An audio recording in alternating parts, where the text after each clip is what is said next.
Rooftop at the Ritz-Carlton in Dallas. Warm air, soft jazz. Skyline laid out like a screensaver they give rich people. I'm in my best navy suit, polished shoes, wedding band catching the light every time I adjust my glass. To everyone here, I'm one thing. Ashley Carter's husband. Ashley's working the crowd. Black dress I bought. Red lipstick I didn't pick. Heels that sound like punctuation on marble. Partners, associates, paralegals.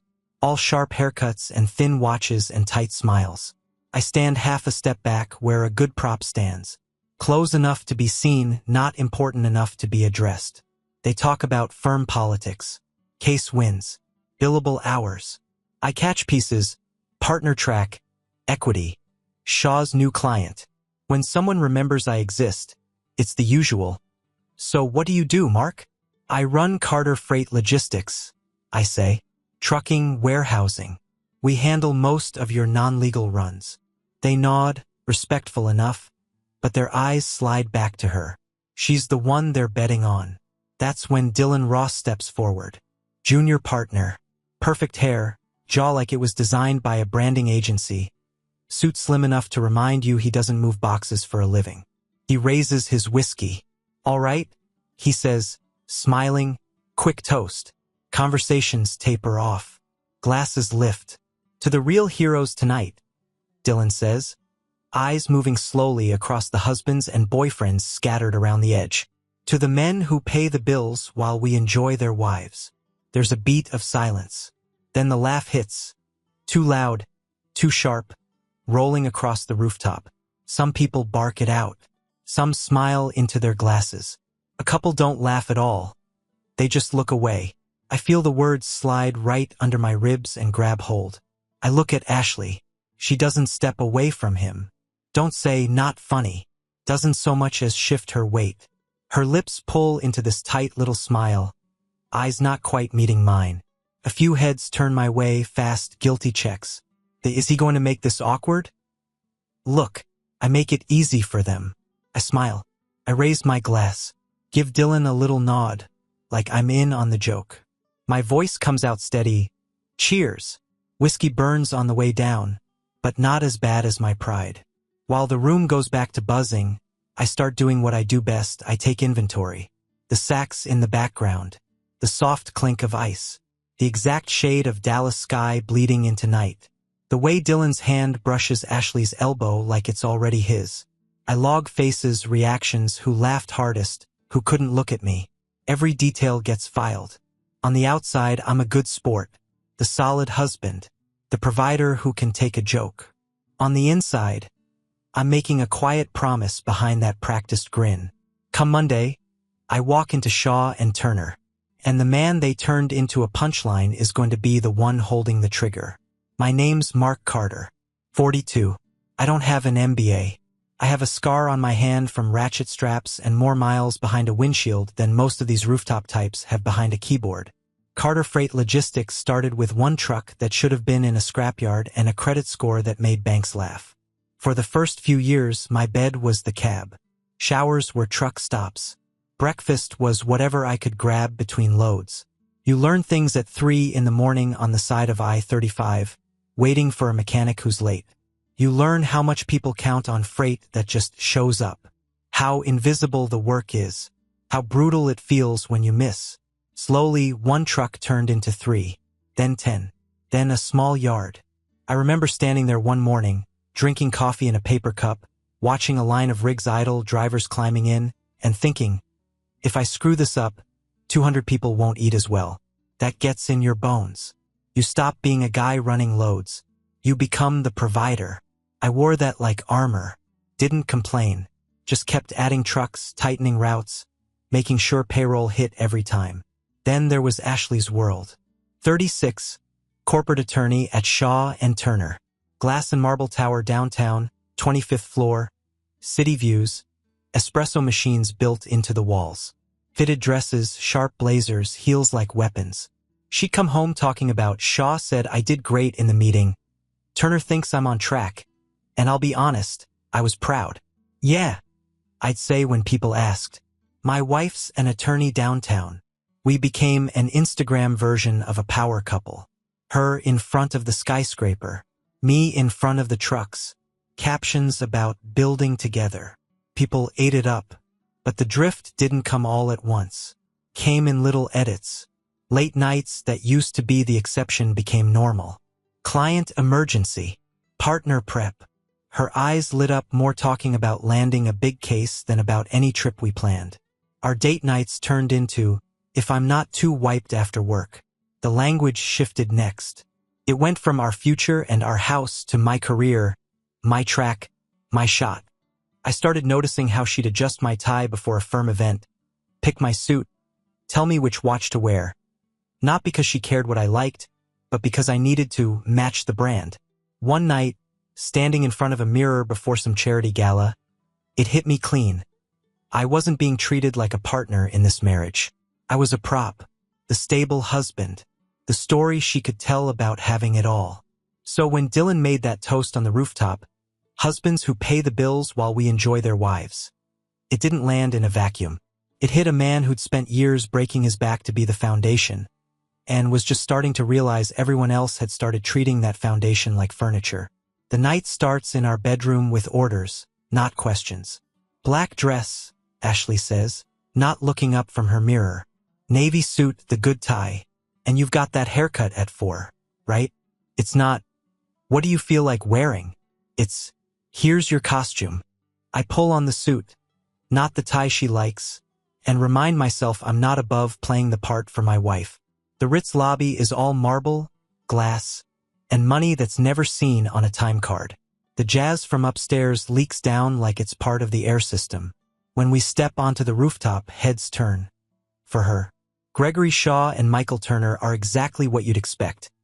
Expensive gray hair, lean faces, practiced charm. We shake hands. They know who I am. Our contract made sure of that. But their attention slides back to Ashley like a magnet. Then there's Dylan. He steps in with a smile that's done this 1,000 times. Grip a little too hard, like he's testing something. Watch on his wrist worth more than what my first truck cost. Mark, right? He says, we owe you half our efficiency. His words are right. His eyes are on Ashley. When he laughs, his hand lands on the small of her back. Not long, just one beat past professional. My gut files it away, no drama, just data. All night I watch them without looking like I'm watching. Her laugh sits higher with him. They trade inside jokes about cases, partners, late nights. Every time she walks off, his eyes track her like a habit. At some point, I lose them in the crowd. Then I catch them again, not far from the bar, drifting toward a darker corner. A little rooftop garden framed with planters and soft lights. They slip through the doorway. I don't follow. I just look at my watch. 9:47 p.m. The jazz keeps playing. People keep talking. I shake a hand, nod at a story I don't hear, feeling the seconds roll past like trucks on a freeway. She comes back at 10:04. 17 minutes. Cheeks a little flushed like the wind hit her. Lipstick just slightly off, the kind of smudge you only see if you know her face. Hair not messy, but adjusted. Behind her, Dylan appears, fixing his cuff. Jaw set like he just had an argument with himself. The bathroom line was insane, she says, kissing my cheek too fast.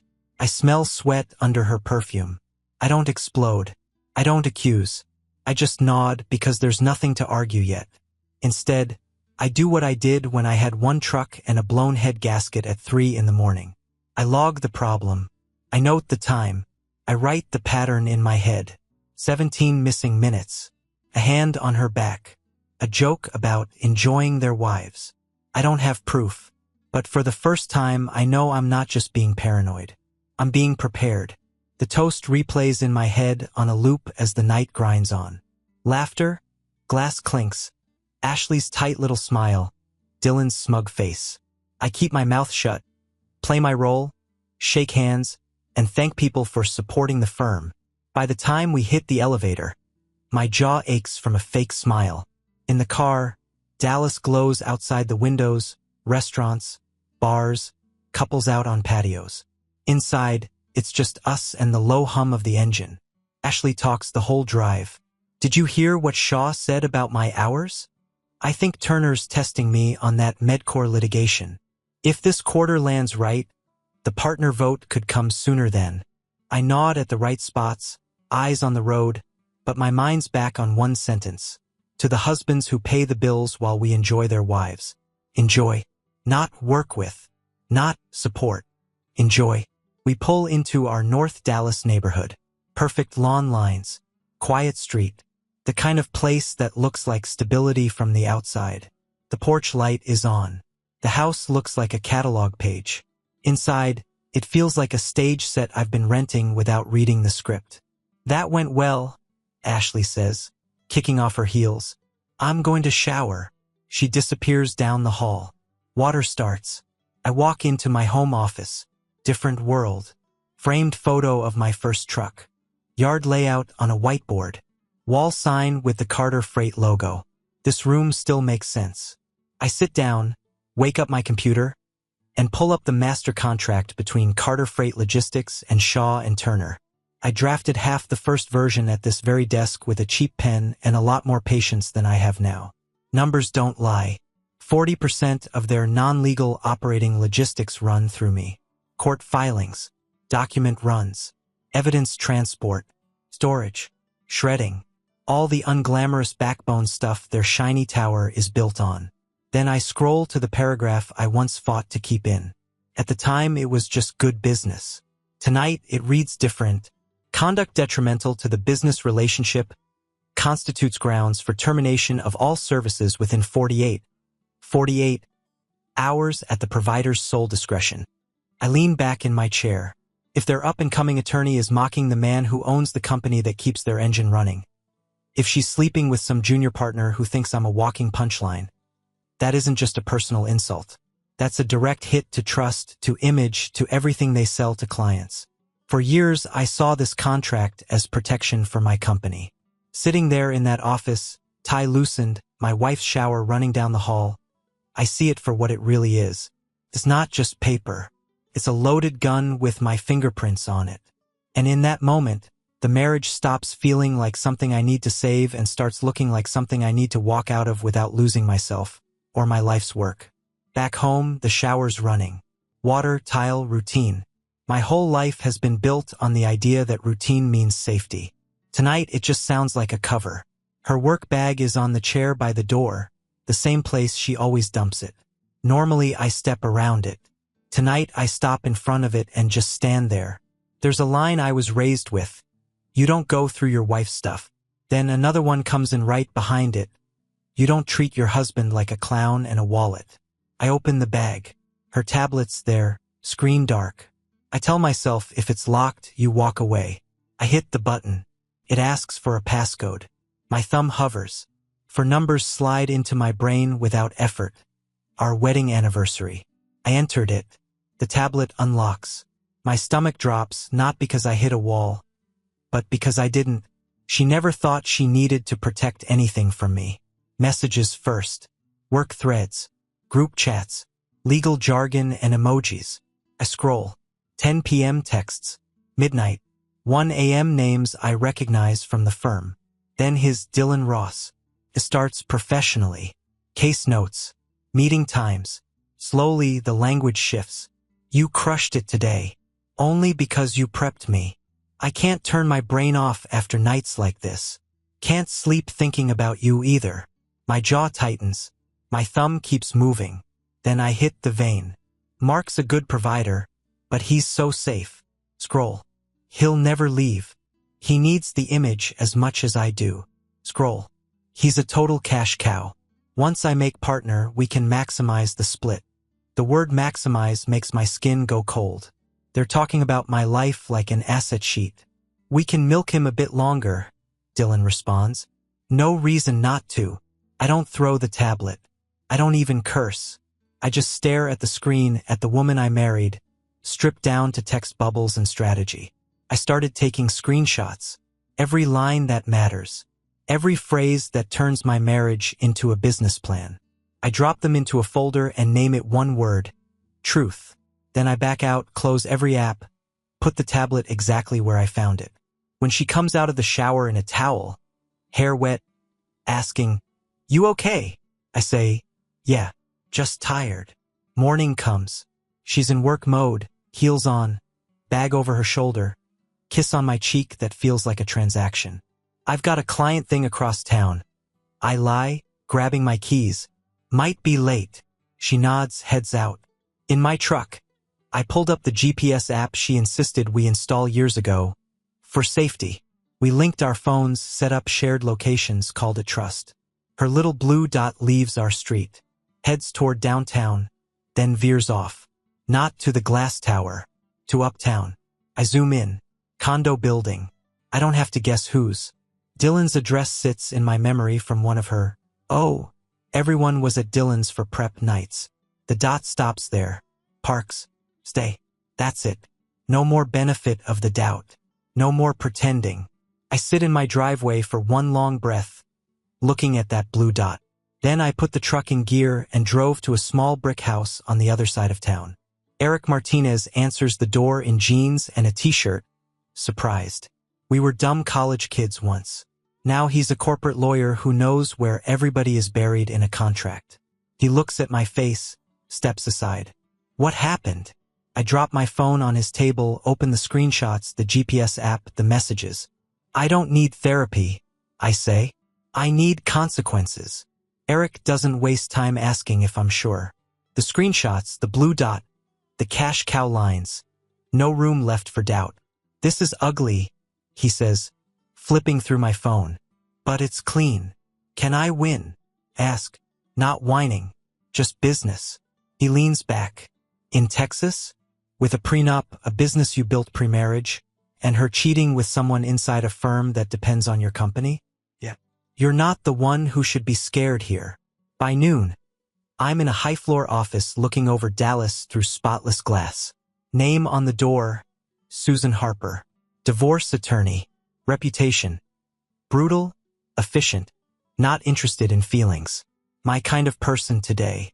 She shakes my hand like we're signing a deal, not starting a war. "Tell me what you've got, Mr. Carter." I slide the tablet, printed screenshots, our prenup, and a folder of asset lists across her desk. She reads with a pen in hand, underlining, circling, barely reacting. "Okay," she says finally. "Texas is no fault.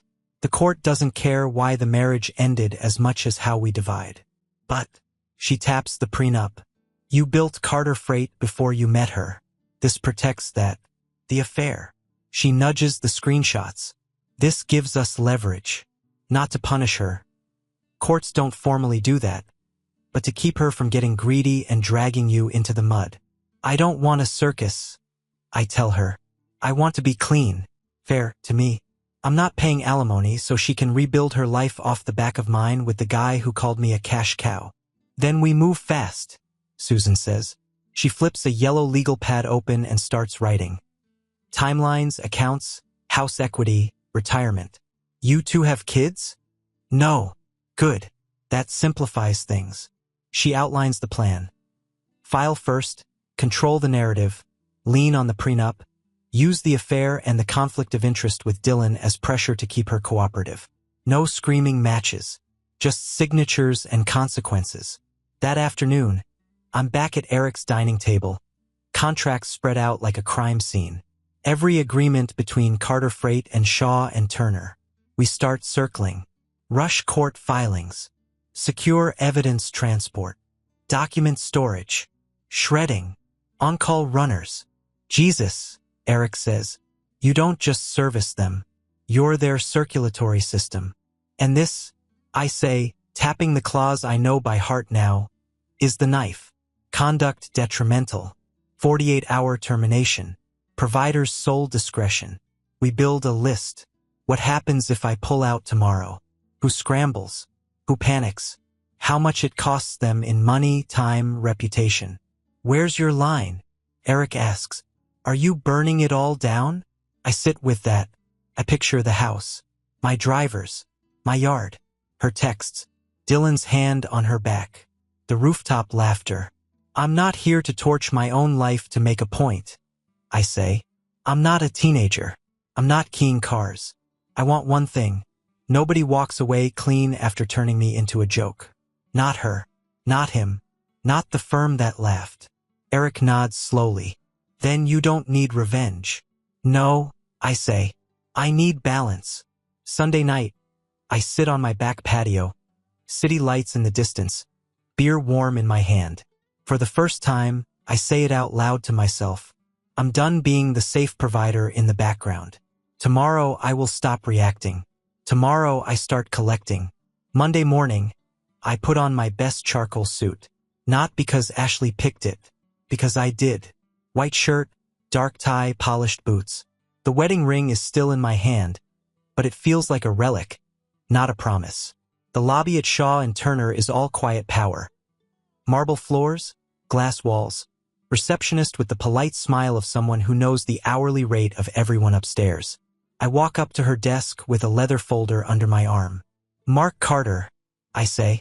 I have business with Mr. Shaw and Mr. Turner. She starts to offer some lines about appointments. I slide a single-page letter across the counter, Carter Freight letterhead. My signature at the bottom. Termination notice drafted by Eric and me. Her eyes flick down, then widen just enough to tell me she gets it. This is not a casual drop-in. Let me see what I can do, she says. 10 minutes later, I'm in a glass conference room with a view of the city and the firm's spine. Shaw and Turner walk in together. Shaw looks annoyed. Turner looks curious. Mark, Shaw says, sitting. To what do we owe the surprise? I open the folder. Spread out 3 things.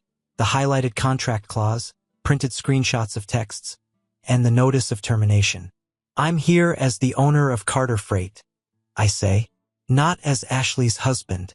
Under this clause, I tap the paragraph. I'm terminating all service agreements with your firm, effective 48 hours from now. Turner's jaw tightens. On what grounds? I slide the screenshots toward them. Dylan's name, Ashley's name. Your junior partner is sleeping with my wife, mocking me at your events, and discussing my business like a farm animal. That's conduct detrimental to the relationship, and a conflict of interest. Shaw flips through the pages, color draining from his face. This is a personal matter. Not when he's leveraging firm relationships and my contracts while doing it. I say, here's my offer. Dylan is gone by 10 a.m. Ashley is removed from any file involving Carter Freight and placed under internal review. Or I pull out and you explain to your clients why your logistics backbone just vanished. Turner exhales. This sounds a lot like blackmail. No, I say calmly. Blackmail is asking for something that isn't yours. This has consequences. I'm asking to protect what's mine. Silence. They look at each other. Partner telepathy. Give us a minute, Shaw says. I step out into the lobby, sit in one of their perfect chairs, and watch associates hurry past with binders and laptops, all of them living under the illusion that somebody else is in control. Behind the glass, voices rise, then drop. Phone calls. Closed-door damage control. At 9:52, I'm called back in. Shaw's tie is slightly off-center now. Dylan Ross will be separated from the firm effective immediately, he says, each word forced. Ms. Carter will be placed on administrative leave pending an internal review of any conflict of interest issues. We hope to preserve our relationship with Carter Freight. I nod once. Then we're still in business for now. I collect the papers, stand, and leave without another word. By mid-morning, a text from Eric hits my phone.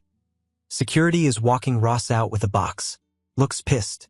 At 1:55 p.m., one of my drivers, uniform pressed, clipboard in hand, walks into that same marble lobby with an envelope. Ashley steps out of an office, hair perfect, face composed. He confirms her name, hands her the stack of divorce papers Susan prepared, and gets her signature on a simple delivery receipt while 2 associates pretend not to watch. The building that was her stage becomes the place where her old life officially ends. I don't stay to see it. I'm already back at my yard, watching trucks roll out, feeling something I haven't felt in a long time. Not rage, not relief, just balance, finally starting to shift back where it belongs. The big hits happen fast. Dylan fired, Ashley served, Contracts held in my hand like a loaded weapon. After that, it's not fireworks. It's a grind. Divorce is a lot less cinematic than people think. Forms, bank statements, tax returns, meetings where nobody raises their voice because the law already did the talking. Susan runs point. She's steady, unbothered, efficient. We sit in her office with that yellow legal pad, ticking through assets. House, retirement, joint accounts, furniture. Every line filtered through one simple fact. Carter Freight existed before Ashley, and our prenup locked that down. She's entitled to what you agreed to, Susan says, not what she and her boyfriend dreamed up in those texts. Ashley's lawyer tries a few soft pushes at first. Given her contribution to the marriage, considering her reduced earning potential during this period, all the usual lines. Susan slides the screenshots across the table and politely reminds them what would go into the record if they want to fight. The tone changes. They stop talking about maximizing the split. They start talking about efficient resolution. The house goes on the market. We sell it because I'm not living in a place where every room has a ghost. Retirement accounts are split exactly as the prenup said. She walks away with something. Decent money, a car, some furniture, but not the golden parachute she and Dylan once mapped out on a screen. She signs because she has more to lose if this drags. Those messages, the GPS logs, the conflict of interest with a major client. That's a career killer if it hits open court. And Ashley loves her image more than she ever loved the truth. I don't leak anything. I don't have to. Law firms are rumor factories with billable hours. People talk. Nobody ever says Ashley slept with a junior partner and treated her husband like a cash cow out loud. But the shape of it hangs in the air. Dylan becomes not eligible for rehire in their system, with a vague internal note about professional conduct. Word gets around. Big firms stop returning his calls. Eventually he lands at some struggling outfit off a highway frontage road, the kind of place that takes whatever work comes through the door. Ashley resigns from Shaw and Turner.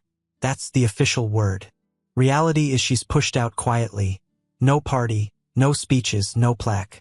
After a few months of radio silence, I heard through Eric she popped up at a mid-tier firm in another city. Lower profile. No clear partner path. Just another talented attorney trying to rebuild in the shadows. Meanwhile, I moved into a clean downtown apartment. 2 bedrooms, concrete floors, a view of the highways my trucks run every day. No curated throw pillows, just solid furniture and space to breathe. At the yard, we expand routes into neighboring states. I hired 2 more dispatchers. Sign a new contract with a different firm who understands what it means when I say, "We keep you moving." One night, months after it all started, I'm standing on the edge of my lot watching taillights disappear into the dark. It hits me. The most satisfying part wasn't wrecking their lives. It was refusing to let them keep using mine. Houston, months later. Logistics conference at a big hotel. Carpet that hides stains, generic lanyards, too much coffee. I'm here as what I always was, the guy who moves freight. Only now, my personal life isn't bleeding all over the floor behind me. I'm talking to a vendor about lane pricing when I feel it, the shift in the air, the sense of eyes on me. I turn and there she is. Ashley. Thinner. Expensive suit, same posture, but something's dulled. Less shine in the eyes. Less steel in the shoulders. "Mark," she says. No title. No "hey you." Just my name. Ashley. We do the small talk dance. "How's business? How's the new firm?" She calls it different. That's code for smaller. Less glamorous. More reality. "Do you ever think about us?" She asks finally, voice quieter. I don't rush it. I look at her like I would any deal, facts first. "I think about what I thought we had," I say. "I'm just not sure it was ever real the way I believed." For the first time, something cracks. No defense. No spin. "I chase status," she says. "I let Dylan say things about you I should have shut down. I let him feed my ego. What I did was unforgivable. There it is. No excuses. No but. I'm not a priest," I tell her. "I'm not here to force you into my life again." "I know," she says. "I just needed to say it." I accept the apology, I say. And that's all it changes. She nods. There's a moment where the past hangs between us. Then it just, let's go. We shake hands like two people closing a file. That night, I ended up on the hotel rooftop bar. Different city, different skyline, same kind of view. Whiskey in my hand, no crowd, no speeches, no cruel jokes. Just the low murmur of strangers and the hum of AC units. A woman walks up, early 40s, simple dress, conference badge that says Megan Parker, architect, Denver. Seat taken? She asks. No, I say, sliding my glass aside. We talk. Not about drama. About starting over after 40. Supply chain headaches. Weather in Denver versus Texas. Bad coffee at good hotels. Normal life. Solid ground. When she asks, "Are you free for dinner tomorrow?" I don't look for signs or meaning. I just checked in with myself. No anger chewing at my ribs. No need to prove anything. Just space. Yeah, I say. I am. There's no toast, no speech, no grand moment. Just two adults agreeing to see what happens next. I look out over the city and think about every man who's ever been turned into a walking wallet, a background prop, a punchline in someone else's story. So I'll ask you the same thing I had to ask myself. If you found out the people you love saw you as a cash cow and a joke, what would you do? Beg them to see your worth or quietly remind them you were the one holding everything up all along?